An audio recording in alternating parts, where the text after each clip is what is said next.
Bisa langsung ke intinya aja nggak? Itu adalah respon yang gue dapetin waktu gue lagi bercerita panjang lebar soal film yang baru aja gue tonton ke temen gue, si Albert. Nah, Albert ini memang orangnya tuh susah banget buat nikmatin hal-hal yang prosesnya itu lambat. Contoh ya, nonton film, baca buku, atau kayak lu yang pengen skip video ini karena bacotannya gue bertele-tele dan lu merasa gelisah entah kenapa. Nah itu tuh si Albert persis banget kayak gitu tuh. Semuanya harus instan dan to the point aja buat si Albert. Entah kebetulan atau enggak, Albert ini juga orang yang setiap hari scrolling reel Instagram, YouTube Short, sama TikTok ya.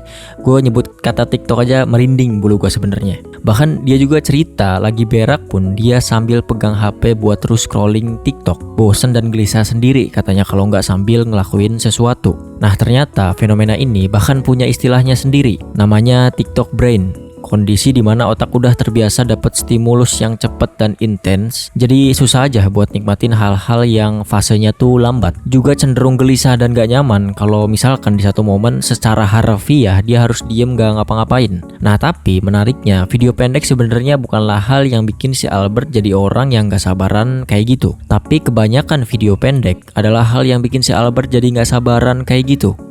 Gua ulangin, video pendek bukanlah hal yang bikin si Albert jadi orang yang gak sabaran kayak gitu. Tapi kebanyakan video pendek adalah hal yang bikin si Albert jadi orang yang gak sabaran kayak gitu. Mulai bingung? Oke gini, kenapa gua ulangin? Buat ngefilter apakah lu orang kayak si Albert atau bukan. Karena ternyata si Albert itu juga orang yang susah banget buat fokus ke satu hal. Dikasih penjelasan rumit dikit otaknya udah kedistraksi mikirin hal yang lain-lain di kepalanya. Atau simpelnya teh gampang ngeblank gitu ya. Pernah ada satu momen gue paksa dia buat nonton video YouTube panjang yang durasinya 10 menit. Baru 30 detik videonya jalan, tangan si Albert udah nyari bar buat di skip. Pengen langsung ke bagian serunya katanya. Udah di bagian serunya pun dia nonton videonya sambil baca komentar. Nggak cuma itu, dia tambahin multitaskingnya ini itu sambil makan nasi goreng viral di TikTok. Jadi emang udah tertiktok si Albert ini ya.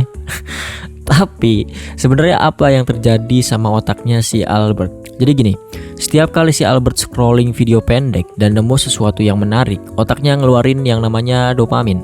Jadi dopamin ini hormon yang bikin si Albert ngerasa seneng, puas, atau penasaran. Sampai sini masih aman nih otaknya si Albert. Nah tapi karena rasa senangnya ini didapat dari sesuatu yang instan, jadi rasa senang itu cepet banget hilangnya. Sementara manusia kan punya kecenderungan buat balik ke hal yang bikin dia ngerasa seneng. Akhirnya Albert lanjut scrolling lah buat dapet rasa seneng itu lagi. Di swipe berikutnya, Albert nemu sesuatu yang menarik minatnya lagi. Dan dia dapetin rasa seneng itu balik. Nah tapi karena rasa senengnya dia dapat dari hal yang instan, rasa senengnya cepet banget hilangnya. Dia lanjut scrolling lah buat dapetin rasa seneng itu lagi. Terus hal ini dilakuin si Albert 4-8 jam setiap hari selama bertahun-tahun. Cara kerja otak si Albert pun berubah dong. Otak Albert mulai nganggep kalau semua hal di dunia ini memang seharusnya bisa kasih kesenangan secepat video TikTok, reel Instagram, atau YouTube Shorts. Makanya video-video cara cepet jadi kaya, cara belajar dengan cepat, cara main game dengan cepat, atau konten alur film yang durasinya lebih cepat dari filmnya sendiri itu laku banget. Karena orang-orang instan kayak si Albert itu memang makin beranak pinak.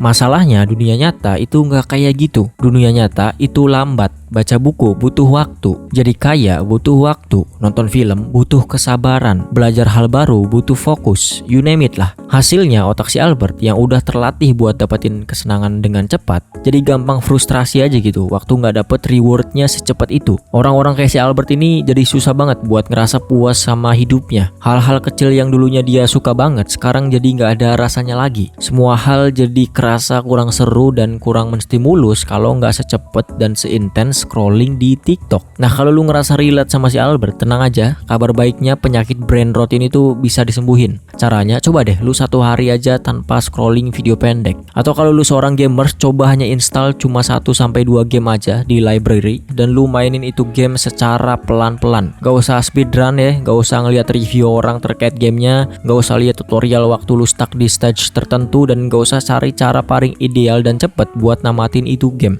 Dan hanya ganti game waktu lu bener-bener udah puas banget aja sama gamenya. Pokoknya main aja kayak anak kecil. Atau kalau lu seorang sinefil, coba buat batasin konsumsi nonton lu yang tadinya mungkin ya seminggu bisa nonton 10 film, jadi hanya 1-2 film aja. Dan waktu lu lagi nonton, tahan buat gak multitasking, semacam nonton sambil main HP atau pindah-pindah tab sambil ngecek chat WA lu yang juga sebenarnya kosong itu gitu ya. Pokoknya udah cukup duduk diem, nikmatin setiap konflik dan percakapan karakter di filmnya sampai selesai. Awalnya nggak nyaman pasti karena lu lagi aja keluar dari kebiasaan lu dalam mengkonsumsi sebuah konten. Tapi seriusan, setelah lu tamatin itu game, setelah lu selesain itu film dengan cara yang sehat tadi, lu akan dapat kepuasan yang jauh lebih punya jiwa, anjay. Dan pastinya lebih bertahan lama. Udah sih itu aja, gua Syahrul, sampai jumpa di bacotan santai berikutnya.